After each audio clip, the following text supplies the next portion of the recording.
anak-anak, jumpa kembali bersama saya Torine Rambu Baba Ama, guru bahasa Indonesia di SMP Kristen Barabanja. Materi kali ini kita lanjutkan materi yang sempat tertinggal di semester 1, yaitu teks cerita fantasi. Ibu mau bertanya, pernahkah kalian membaca cerita fantasi? Coba sebutkan judul cerita fantasi yang pernah kamu baca. Siapakah penulis cerita fantasi yang kamu ketahui? Dan apa yang paling membedakan antara cerita fantasi dan cerita yang lain? Oke, terima kasih atas jawaban-jawaban kalian.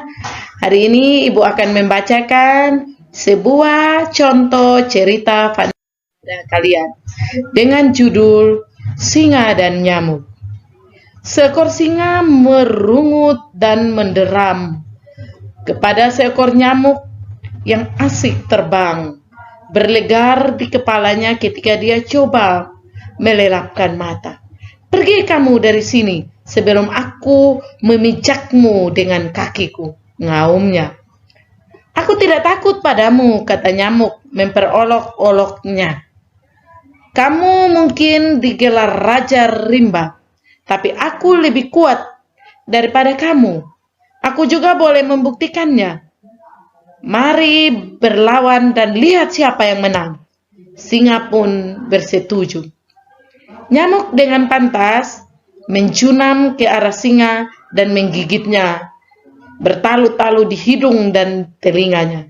Ketika coba memijak nyamuk itu sehingga tercakar diri sendiri dengan kukunya yang tajam, sehingga berdarah. Cukup, dia akhirnya menjerit. Cukuplah, kamu menang. Tanpa sebarang cederaan, nyamuk terbang tinggi. Dia bercakap besar tentang kejayaannya, mengalahkan singa kepada siapapun yang ingin mendengar. Dia terlalu leka bercakap besar, sehingga terperangkap pada sarang laba-laba yang terbentang antara pokok-pokok. Ketika laba-laba kecil bergegas ke arahnya, nyamuk meronta di sarang yang merangkapnya dengan kuat. Aku berlawan dan aku berjaya mengalahkan hewan paling gagah, keluhnya, hanya untuk menjadi habawan hewan yang lebih kecil daripada aku. Dari cerita fantasi ini mengajarkan kita untuk tidak sombong, jangan menilai kekuatan musuh berdasarkan besarnya. Nah, ini adalah contoh cerita fantasi yang Ibu bisa kasih tahu kepada kalian. Sekarang kita lihat ciri-ciri teks narasi berdasarkan cerita fantasi yang sudah Ibu baca tadi. Jadi, ciri yang pertama, narasi merupakan cerita fiksi. Jadi, cerita fantasi ini narasinya bukan cerita fakta seperti autobiografi atau biografi, tetapi berita cerita fiksi atau rekaan. Berisi rangkaian peristiwa, ada rangkaian peristiwa, ada alurnya. Yang berikutnya berkembang dari tahap pengenalan, timbulnya pertentangan, dan berakhir dengan penyelesaian atau akhir cerita. Dan tokoh dan watak tokoh atau unsur yang mengalami rangkaian cerita juga terdapat dalam cerita fantasi. Tema atau ide dasar akan menjadi pusat pengembangan cerita.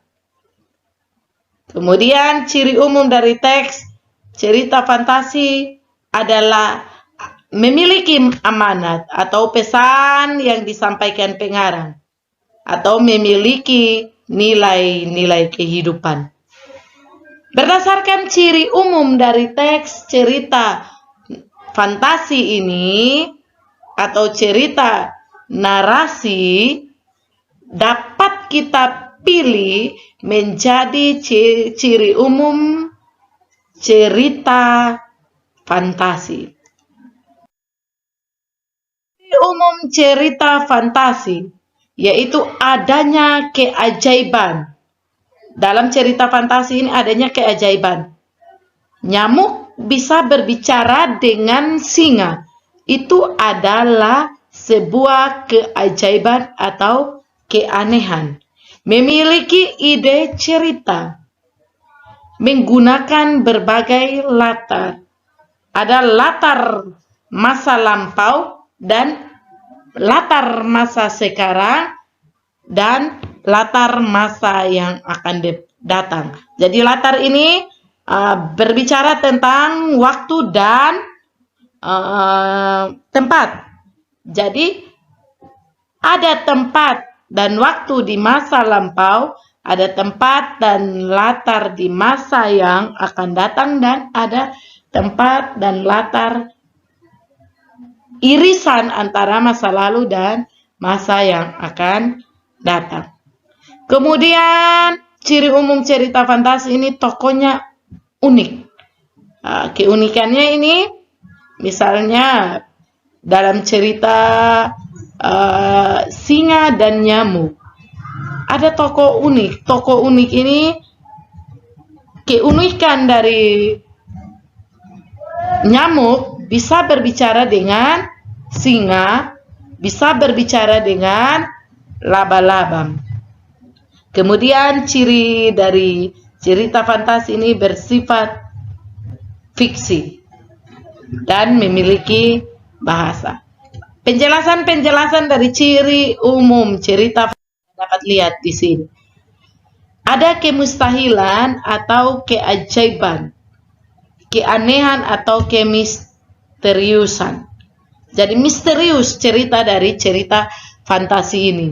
Kemudian ide cerita yang bebas dan dapat mengisahkan tentang apa saja, bahkan yang tidak masuk akal sekalipun.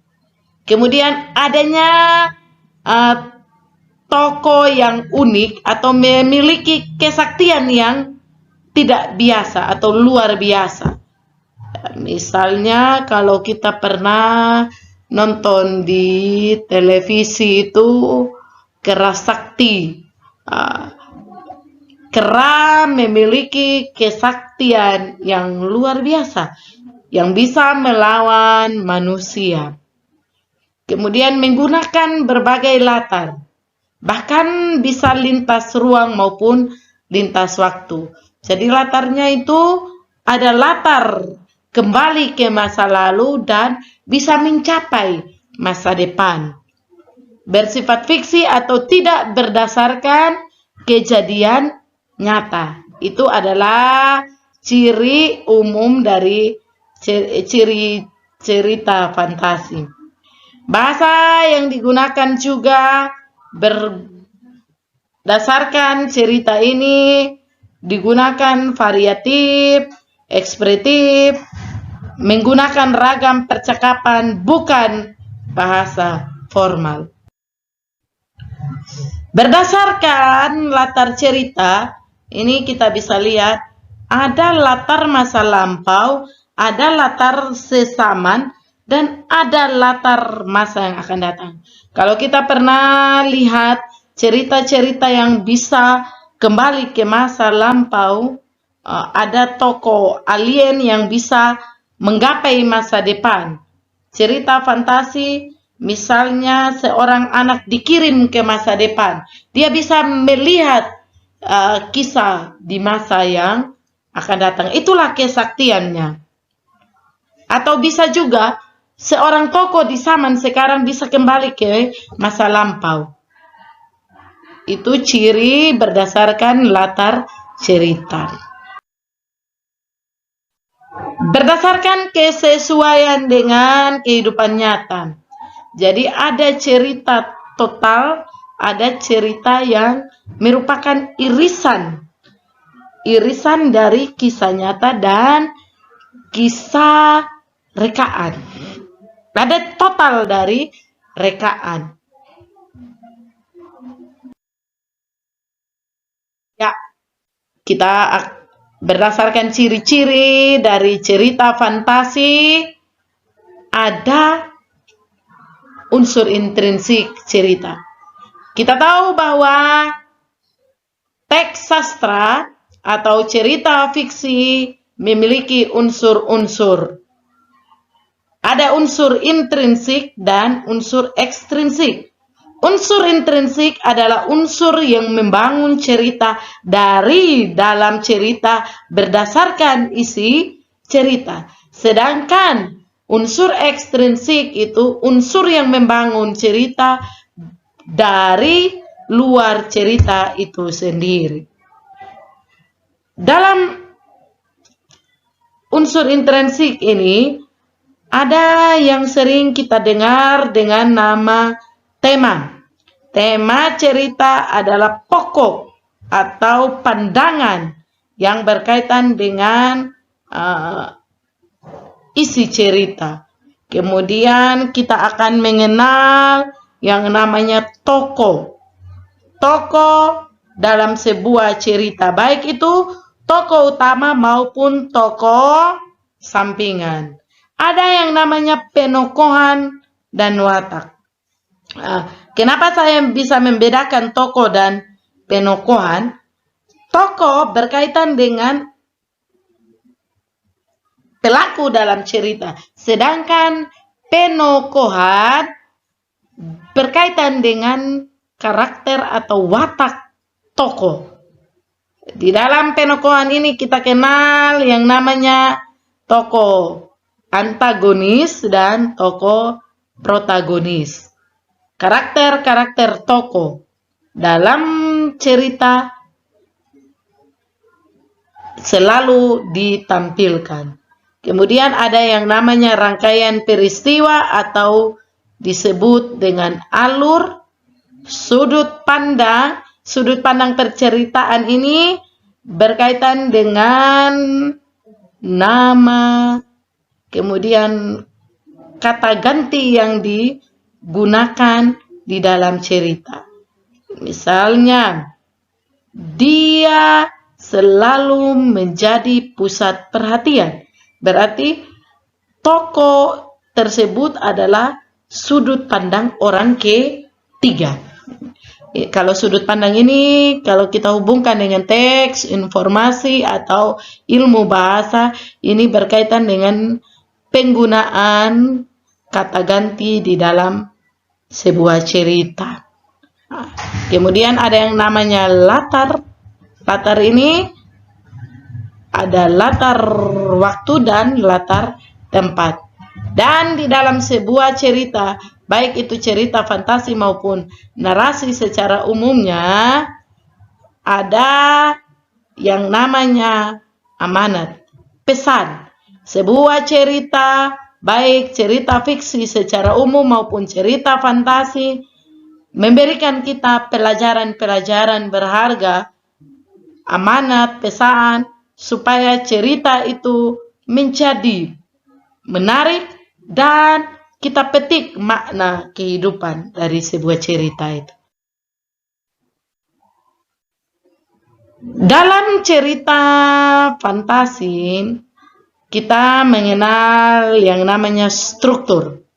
Tadi kita sudah kenal ada yang namanya pengenalan, awal munculnya masalah, dan penyelesaian. Saya sudah jelaskan di awal. Tetapi struktur teks fantasi itu terdiri dari orientasi, pengenalan tokoh, mengenalkan latar, watak tokoh, dan mengenalkan konflik. Kemudian struktur yang kedua yaitu komplikasi, awal munculnya masalah hingga puncak masalah. Dan ada yang namanya resolusi atau penyelesaian masalah. Kalau tadi kita mendengar cerita singa dan nyamuk, pengenalannya singa dan nyamuk sama-sama hidup di hutan. Kemudian komplikasinya singa dan nyamuk berdebat tentang kekuatan mereka. Resolusinya atau penyelesaiannya, pada akhirnya nyamuk yang sombong juga tercekat masuk ke dalam perangkap laba-laba dan mematahkan kesombongan dari si nyamuk ini.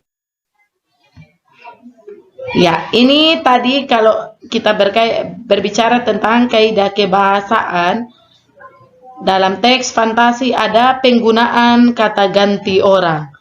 Di sini, ini penggunaan kata ganti kalau kita hubungkan dengan unsur intrinsik, penggunaan kata ganti memiliki hubungan dengan sudut pandang dari cerita.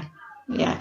Kata ganti orang pertama, aku dan saya. Kalau ceritanya, aku memiliki seekor anjing yang sangat kuat. Nah, itu kata ganti orang pertama. Bisa pelaku sampingan maupun pelaku utama. Kata ganti orang kedua itu engkau, kamu. Kata ganti orang ketiga itu dia, mereka, kalian. Orang ketiga. Kemudian ada latar tempat, latar waktu, dan latar suasana. Dalam penggunaan kaidah kebahasaan di teks fantasi, kita juga mengenal yang namanya kata sambung atau penanda urutan waktu. Kata sambung atau yang dinamakan dengan konjungsi atau kata penghubung, yaitu setelah, kemudian, sementara itu, bersamaan dengan itu, tiba-tiba, ketika, sebelum, dan sebagainya. Ketika saya melewati sebuah trotoar dan mendapati seekor anjing besar yang memiliki mata yang besar. Tiba-tiba anjing itu berkata kepada saya, "Hei, kamu manusia, mengapa kamu jalan di jalan yang saya sering lewati?" Bersamaan dengan itu, saya pun terkaget. Jadi penggunaan kata penghubung untuk menghubungkan kalimat yang satu dengan kalimat yang lain, atau paragraf yang satu dengan paragraf yang lain, atau kata yang satu dengan kata yang lain, supaya memiliki hubungan kausalitas yang baik. Contoh di sini, setelah buku terbuka, aku terseret ke dalam masa. Dalam kaidah kebahasaan teks fantasi juga kita mengenal yang namanya kata atau ungkapan keterkejutan. Nah, di sini. Tiba-tiba seorang alien berukuran besar datang. Nah, itu keterkejutan itu dari kata tiba-tiba. Kemudian, tanpa diduga, buku terjatuh di halaman terbuka menyeret Nabila pada dimensi lain, di masa lalu atau di masa depan. Di tengah kebahagiaan, datanglah musibah itu. Itu kata penghubung atau kata yang menunjukkan sebuah keterkejutan. Dan ini ada dalam pembentukan teks fantasi. Adanya dialog atau kalimat langsung. Contoh, raksasa itu mengejar kiat, teriak Fona kalang kabut. Aku ternganga mendengar perkataan Fona. Aku segera berlari. Saya berusaha menjadi juara kelas dengan belajar tiap hari. Ardi menjaga agak terbata-bata. Jadi ada kalimat langsung yang diucapkan oleh orang dalam cerita. Kali ini saya juga akan menjelaskan langkah-langkah menyusun teks fantasi. Langkah yang pertama yaitu bagaimana menemukan ide atau tema. Contohnya, mengamati alat-alat canggih teknologi tinggi dan fantasikan apa yang terjadi. Misalnya, kita merekayasa gunung berapi dari zat-zat kimia dan kita terpelanting ke masa yang akan datang. Itu kita fantasikan. Menggali ide dengan membaca. Nah, ini langkah yang kedua. Banyak membaca buku pengetahuan ilmiah dan fantasikan jika peristiwa itu kamu yang alami. Kemudian membuat rangkaian peristiwa atau urutkan peristiwa demi peristiwa sehingga menjadi alur yang tepat untuk pengembangan sebuah teks fantasi. Dan yang terakhir, mengembangkan cerita. Jadi mengembangkan cerita itu menentukan judul yang menarik, menentukan tema, dan deskripsikan tokoh, latar, dan sinopsis atau rangkaian peristiwa. Ibu memberikan tugas kepada kalian dengan membaca Ekor Burung Nataga.